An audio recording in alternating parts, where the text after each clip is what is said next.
Hello and welcome to the EI podcast. This is Iain Martin, Director of Engelsberg Ideas. I'm joined today by Andrew Ross Sorkin. Andrew's the author of 1929. It's the inside story of the greatest crash in Wall Street history. And it's the follow-up to his award-winning Too Big to Fail, a defining account of 2008. In 1929, he brings to life anew the story and characters of an epic calamity almost a century ago. When disaster struck and the markets crashed, the effects rippled through the global economy and geopolitics. What caused the bubble and why did it burst so violently? What lessons should we learn from 29? And are we heading for a rerun? All of that and more we discuss today with our guest, Andrew Ross Sorkin. Andrew Ross Sorkin, thank you for joining us. Now, you wrote one of the key texts of the great financial crisis in 2008, Too Big to Fail. And now, 1929, what prompted you? Well, what prompted me, to be honest with you, is people used to ask me after I wrote Too Big to Fail all about 1929 and how they compared. And I didn't know the answer. I really didn't. And so I started reading lots of books about 1929 just so I could pretend that I was smarter than I really was. And I became sort of obsessed with what had happened during that period, but even more obsessed with the fact that most of the books that were written about 1929, many of which came out in the 30s or in the 50s, there was one great book in the 70s, they all sort of approached it almost from an economic lens or from a systems lens, cycles and things.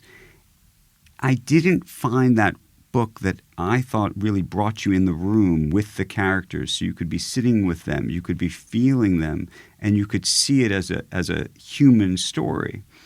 And I ended up by accident being at the library at Harvard University. I was giving a lecture, and I walked in, and I had extra time. I was there early. And I asked if I could look in a box of Thomas Lamont's. Thomas Lamont becomes a major character in this book. He'd run J.P. Morgan at the time. And out the box comes, and I open it up, and I think within the first 3 or 4 folders I had opened up, I realized that his secretary had been keeping transcripts of his meetings and phone calls and letters and things with Hoover and Roosevelt, and you could literally see them talking to each other. And I thought, my goodness, maybe I could make this work. Of course, I went back to the archivist. I explained what I wanted to do, and she told me that I would never be able to write this book because she told me that there wasn't enough material, granular kinds of material like this for all of the kinds of people and characters that I'd want. And of course, I took that as a personal challenge. Do you think it's the case that quite a few of the previous books have been very academic? Sometimes does it take a journalist? It might. The most famous book during this period was written by Kenneth Galbraith, 1955. It's a brilliant book called The Great Crash. But he was an economist, and so it came from that perspective.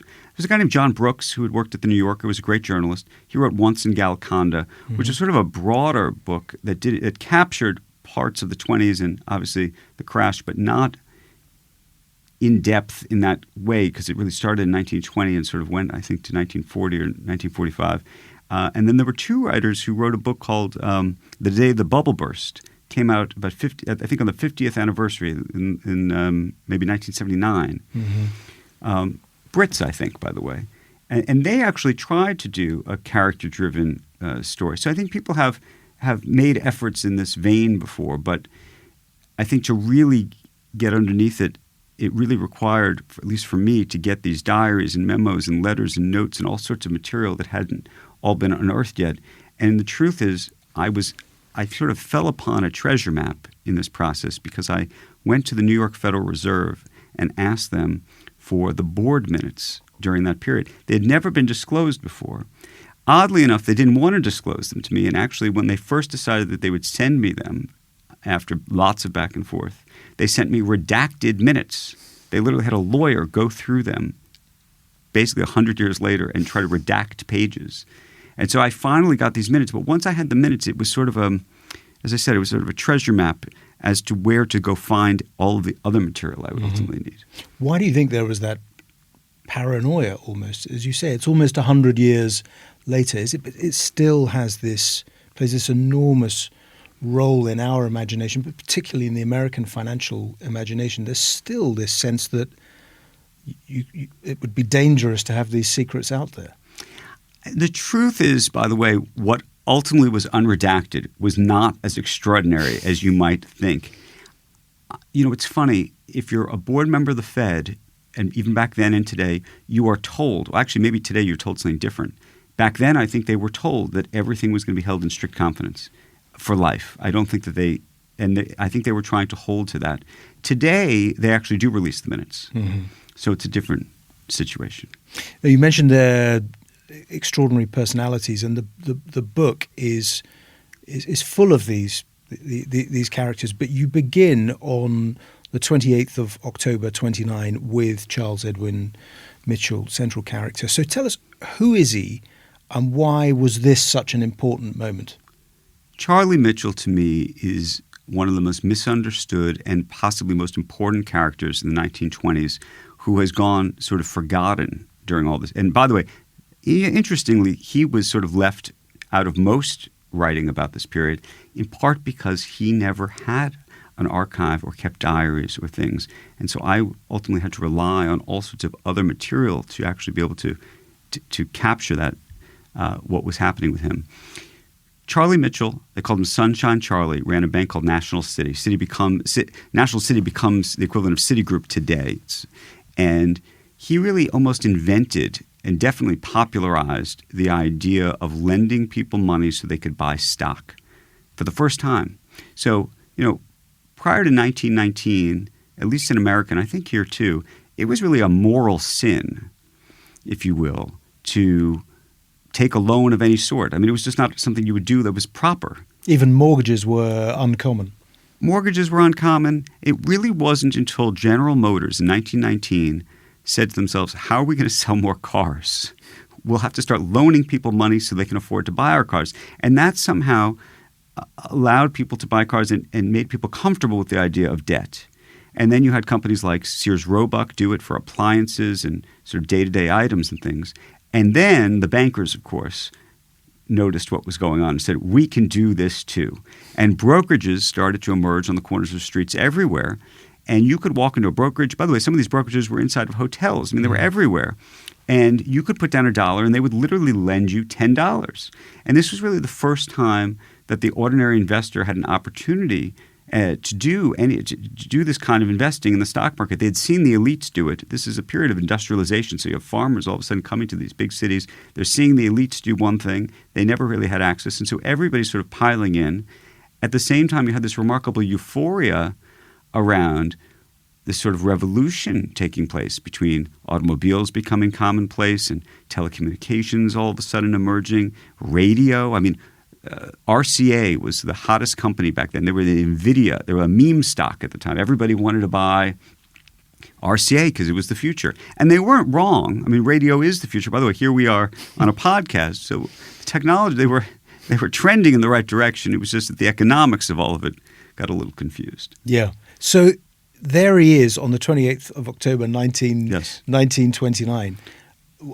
Why is that such a key moment? And we're then going to go back to some of the causes. It's the most pivotal moment because he effectively finds out that there could be a run on his bank.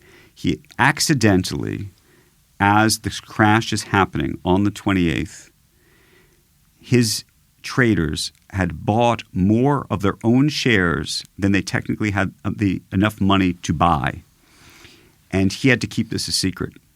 And he didn't know what to do because he also had a big merger that was taking place. He was trying to conduct with something called the Corn Exchange Bank. And had that merger been completed, the bank would have become the largest in the world, overtaking actually the banks here in the UK for the first time. And so he had instructed them to be buying the shares, but he hadn't instructed them to buy nearly as many shares as they did. And so all of a sudden he has to figure out how he's going to stem what could turn out to be a bank run if he doesn't solve this sort of secret problem he has.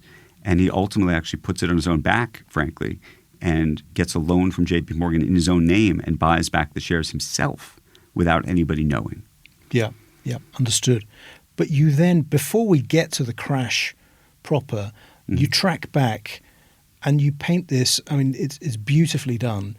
You paint this picture of the lives these people led, the houses, the social ambition, really quite extraordinary. To say nothing of some of the financial practices, the pooling and all of this stuff. There was lots of manipulation taking place. Yeah, all sorts of chicanery. But just this, it feels almost like a civilizational peak in a way, doesn't it? That 29, that picture you paint of these magnates and the lives they lived in New York. I opened the book, after that prologue with Thomas Lamont, who's off to negotiate the reparations agreement in Paris, as it happens.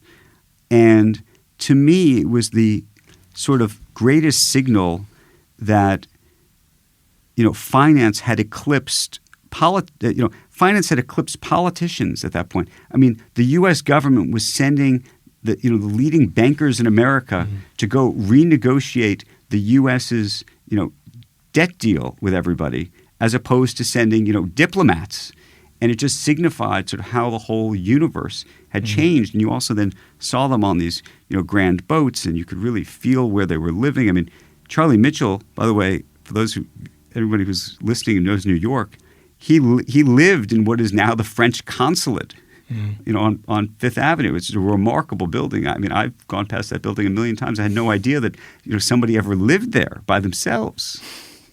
But you do this in the book that just there is this sense of there being this intersection with world history, and you describe there the trip and the negotiations around German reparations and the aftermath of the First World War, and that this was a grand strategic geopolitical crisis or problem that was being given to the smartest guys in the room, the cleverest people who were going to sort this out for the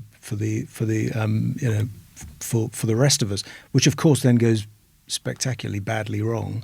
Partly because of the arrogance of the same people who were doing the deal. There's this beautiful historical irony at the heart of the book. Well, the irony of the whole book in some ways is that you're introduced to all of these people who have such great confidence in themselves. They have such great confidence that if just a couple of the right people could be put in the right room together, anything can be solved, whether it's German reparations, whether it's ultimately the crash, which they're unable to solve, obviously, that gets away from them, or any of the other things that they're engaged in. It was this sort of remarkable period of these elites and the way that they approached everything with, frankly, a sense of arrogance about how they could do it. And the truth is they couldn't. As it unfolds, as the story unfolds and you build up towards the disaster, did you find yourself at key moments thinking, I can see here how this could have been different? Is there a moment where if the row, particularly around the Federal Reserve, when readers get to get to that part of the book, they'll see exactly what I mean. If they had run their policy differently, could the crash have been a correction averted rather than a disaster? Well, so there's two pieces to this. The question that I think about a lot is, could you have averted the crash itself? And then, if you couldn't have averted the crash, what could have you done afterwards? Because the truth of the matter is that the Great Depression didn't happen simply because of the crash. The crash in 1929 was the first domino, and then you see, and the book sort of walks through this because the book really goes through 1933. It's the next series of policy dominoes that really created a Great Depression where you had 25% unemployment and 9,000 banks going out of business and all of this. So if you're sitting in the spring of 1929, what could you have done to avoid a crash? I think the answer would have had to come from the Federal Reserve or President Hoover. I have empathy for President Hoover because he shows up on the scene. He doesn't get the job till March 4th of 1929, so only a couple months to jump in front of the train. If you were the Federal Reserve, the thing you could have done, and they were trying, you could see in the diaries, they were so worried about all of this, but they were so scared that if they raised interest rates too high, they would also tip over the entire economy and then they'd get blamed for it. What I've always wondered is if they had instructed the banks not just to not make loans to speculators, which is what they did, but if they had said, the rule is 2-to-1 leverage. or 3-to-1 leverage. That is it. There's going to be a leverage limit that's going to be very clear. Because what you did have were people, as I said, 10-to-1, 12-to-1. Mm-hmm. And it's the leverage that lit the fire. It's the leverage that always lights the fire and is the match of it's the accelerant of every crisis. Mm-hmm. And when the crash actually came in October and into November of 29, it wasn't so much that the market fell by 50%, which is what it did. It's that people had lost everything because they had borrowed so much to be involved in it to begin with. So it wasn't that the stock was falling from $100 to $50. It was that you owed 10 times that because you had been leveraged. Mm. So that's what I would have done if, in retrospect. So, yeah, because the argument at the time was the pressure the Federal Reserve, which is, we have to remember historically, is a really new institution at that point. They used to call it an experiment. Yeah. I mean, if you go back and look at some of the diaries in the early 20s, they still called it an experiment. So by the late 20s, I genuinely believe, people talk about the independence of the Fed today and whether there's political pressure. There was political pressure back then. You could tell. It wasn't that Hoover was telling them what to do, but they were so worried that if they did the wrong thing, they'd get hauled in front of Congress. Yeah. Or maybe the experiment would be ended. Yeah. So then the crash hits. Mm-hmm. I mean, it's still described so coherently in the book, but it's still awe-inspiring in its terror almost, isn't it? It's on such a scale. Well, because it's not – I mean, I think at least my impression, by the way, before I began this project was that the crash happened on one day. Most people talk about Black Thursday. Some people talk about Black Tuesday. Some people talk about Black Monday. The truth is there were all of those days and more. And so – the scale of it was extraordinary. I did not appreciate, today we see these old black and white photographs of all of these people standing in the street around the New York Stock Exchange. It's what you usually see when people are showing images of the crash. And I never think I fully understood what they were doing there. And what were they doing there? They had thousands of people had come down there to find out what was happening to their money. I mean, literally because they didn't know. Because part of the biggest problem was actually a technological one. The prices on the board, this is inside the New York Stock Exchange, were often 3, 4, 5, 6 hours behind the actual prices that they were trading at. And by the way, if you were at a brokerage house, even uptown in New York, let alone in London or on a boat somewhere, you could be 2 days out of date. And so many of these people, frankly, from around the country who had invested in the market were so scared they had all come down there standing in the street literally trying to get information. Yeah. It's wild. The system is broken. The system is broken down. I mean, are we – and you must be getting this question a hell of a lot because, the timing of the book – People are not going to believe you and say that totally unintentional. I had hoped to finish this book years ago. My wife will assure you, we wished this was done years ago.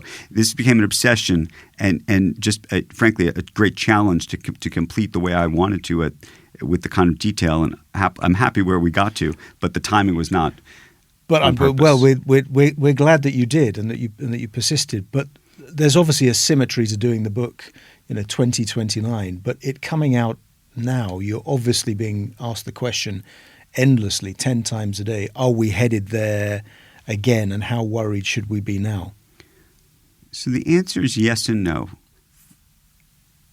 Clearly, as I was writing this, parallels did start to emerge. Look, in my day job, I'd be reporting on all sorts of things that are going on, whether they be tariffs, which of course happened in 1930, or whether euphoria around AI, euphoria around telecommunications and radio in the 1920s. The idea of democratizing finance was a phrase that's being used now a lot in crypto and everything else and was being used then. So there were a lot of things where I said, oh, goodness, these are similar. I like to believe that while there are similarities, that we're probably closer to what looks like 1999 than 1929. There's one major distinction between then and now. We did learn something. We have rules. There are bank capital requirements today. There's an SEC. All the chicanery and manipulation and insider trading, that's illegal. There's an SEC now. So some of those things are better. The euphoria piece of it, some of the leverage in the system piece is still something I worry deeply about. And the thing that I can't figure out that might actually be the thing that could tip you into something that's more akin to 1929 is back then there was very little government debt. In fact, in the U.S., there was a budget surplus. And one of the lessons we did learn from 1929, which, by the way, that lesson was used in 2008 by Ben Bernanke, who had done his PhD thesis at Princeton about the Great Depression, is what do you do in a crisis? When you have a crisis, you bail people out and you throw money at the problem. It works. It's politically unpopular, but it works. The question is, if we do that again with all of the government debt that already exists. And we did it with COVID. And we did it with COVID. Certainly in Europe. Can you break the system? Meaning, is there a moment at which the investor class or bondholders, if you will, raise their hand and say, excuse me, we like you people. We'd like to lend you money, but we're not going to do it anymore, or we're not going to do it at these prices. You're going to have to pay us an extraordinary amount because the risks that will ever be paid back have just gone up so much, so much higher. And the crunch then presumably is that governments are then, so Congress is then, forget the shutdown now, Congress is then forced into really hard decisions on public spending. Hard decisions. You get into a real austerity kinds of situations and other very complicated things. That to me is the black swan event that could get you to 1929. Otherwise, I think you're probably closer, as I say, to a 1999, which is to say, look, we had the internet in the late 90s. We still have the internet. It was extraordinary. AI, similarly, I think will be a huge part of our lives. But the economics of it didn't make sense in the moment. So you could argue today the economics of artificial intelligence don't make sense when you have an OpenAI, for example, making $100 billion commitments to buy things, but they don't make enough money to pay for them. So you have to. Yeah, but you tend to get this with major new technological developments, don't you? You get, it's there with the railroads. It's there in Europe. It's a kind of boom and bust. The theory being that you're left at the end of the process. Once you've had the bust, you still have the infrastructure, the wiring of the system, and someone else picks up the pieces. So this is the thing I grappled with the whole time I'm writing this book, which is to some degree you need and want speculation in the system. Every great innovation started with some speculator. Whoever invested in Tesla and Elon Musk in the beginning, when people thought it was an absurd idea, were speculators. That's what they were. And so the question is sort of how do you have some semblance of speculation in the system without it going overboard? One of the great moments to me in this book is Winston Churchill. Well, I was just going to ask you, he shows up at various points. Yeah, so Winston Churchill shows up in the United States. He actually comes to the U.S. because he needs money. And so he goes on a lecture series. And as he's traveling around the country, he gets bitten by the speculative bug too and starts buying stocks left and right. And by the way, loses his shirt like everybody else in the crash. But what was so interesting to me is he ends up writing these fascinating letters after this period where he is defending the American system, defending the sort of optimistic nature of the U.S. capitalistic system and effectively suggesting actually that the Brits could use a little dose of this optimism and this idea that speculation, to some degree, I think he would have argued, is a feature and not a bug. Yeah. What is it, though? What is it about American history that produces this? It's just the scale of the build-up, the crash, the after effects, which the rippling process through geopolitics and politics, and ultimately plays a major role in what happens in the 1930s and then catastrophically in the 1940s. You're left again. One of the most effective things in this book, just with this sense of American scale, the ambition positive, but also just the enormity of it. Well, I think about that optimism issue that you're raising. I think it comes from the fact, and here I am a journalist who's arguably a professional skeptic. It's clearly more profitable, at least over the last 100 years, to be a professional optimist than to be a Cassandra. That's just math. And so it's very interesting. I look at people back in 1928, Charles Merrill, who founded Merrill Lynch, famously told his clients to get out of the market. And maybe in some ways you'd look back and say, oh, Charles Merrill was brilliant. He understood that things were gotten out of control. But then you have to think to yourself, from the beginning of 1928 to September of 1929, the stock market went up 90%. And so how do you think about that? So being a Cassandra is, it's important that we have people who are Cassandras, who are out there skeptical of things. But more often than not, and I think we've looked at this over the last 100 years through wars and geopolitical tensions and all sorts of wild things that have happened, it's the optimist. It's the optimist that Churchill was applauding that's won the game. Yeah. And what do you think are the lessons, the sort of psychological lessons you would draw from 29? Whether it's about how people should respond if a crisis starts, about who wins in a crisis, about how to shield yourself. I mean, I suppose there are some straightforward things. Cash matters, though some people would now say if there's a coming crisis, it may be that cash is not the place to be because of what governments might do to it. I mean, all sorts of arguments. But when you are there lessons in here from 29? Yes. You think that's how I think people should handle it if it happens again, personally? I think there's two lessons. One is that we're all human, and so confidence is a very tricky thing. I think overconfidence. I think we as a group of people, we always want more. We're never really holding ourselves back. We're not great at self-regulation.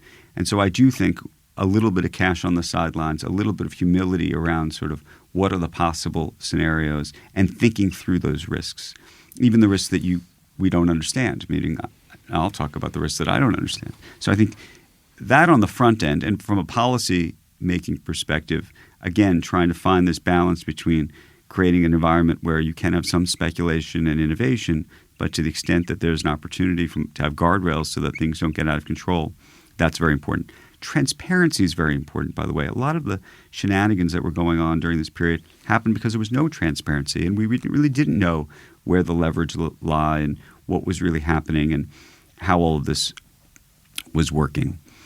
By the way, there were no rules back then. I mean, insider trading was illegal, which still baffles me. And then I think on the back end, the lessons are very clear. If there's a crisis, you do throw money at the problem, despite the political unpopularity of that. You flood the system with money. Hoover was trying to raise taxes at the worst possible time. You do not do that. Yeah. Hoover had decided to pursue tariffs because when he was trying to get himself elected and was so desperate to get farmers to vote for him, he promised them he would do this. So he was trying to make good on his pledge. This was a terrible idea. We're no longer on the gold standard, so we can print money. You probably need to print money despite the inflationary effects of these things. So I think there are things you can do, but they're not all easy to do. Inside institutions or organizations, are there lessons? Because I'm taken back. I was taken back reading 1929 to Too Big to Fail, which you wrote, and a few years after that, I wrote a book in the UK called Making It Happen, which was about the British end of the crisis and a British bank, RBS, blowing up. And I remember during that, a bank chairman, one of my favorite bank chairmen, who'd survived the crisis and actually come through it because he'd anticipated a lot of the problems, saying to me something I thought rather clear and brilliant, which is that stupid questions are the best questions. Mm-hmm. And that very often, around a boardroom table or management table, someone will ask the stupid question and everyone will raise their eye and say, the answer is so obvious. And after 15 minutes of discussion, it emerges that most people didn't really know the answer. So that's that stupid question, you see it time and again. Why is that number so big? What happens if he can't pay us back? I mean, people now should be, that's my lesson from 29 and 2008, is that hopefully the crisis isn't now. There will be a crisis or a correction at some point in the next year to 5 years, simply because history tells us it always happens. So in the run-up to it, those in organizations can actually make a difference to their own organization just by applying that lesson. I think asking the questions is the smartest and most important piece of it, but I think it requires a level of transparency that today I worry about. So one of the other problems that exists today that didn't exist, by the way, even in 2008, is so much of the lending that's going on in the world is not coming from the banks anymore, where they're public and there's disclosure. Because of all the regulations that we've actually implemented on the banks, a lot of the lending has moved what they call into the shadow banking system, or what are called to the private credit universe. And so I don't think we know exactly how much leverage there really is. I don't think we know how interconnected that leverage is, either to the funds themselves or back to the banks. Some of the banks are providing funding to some of these funds that creates its own form of leverage. So I think there's a whole bunch of things. If I were king for the day, I would actually be going to I would require private credit funds to disclose to the government, at minimum to the government, if not to the public, exactly sort of where all this leverage is, so we actually knew. That I think is an important piece. Final quick fire question. Yes. How high would you rate the probabilities that we're in for some serious kind of correction in the market at the moment? If serious is a 20% correction, I would say high, but that doesn't mean it has to happen today or even next year or even the year after that. There's a line in the book that gets to this idea of just, sometimes the markets can, remain irrational longer than you can remain liquid. Very well put. Andrew Ross Sorkin, thank you so much for joining us. 1929, the inside story of the greatest crash in Wall Street history. Highly recommended. Thank you so much. This was fabulous. Great so much fun. Thank you.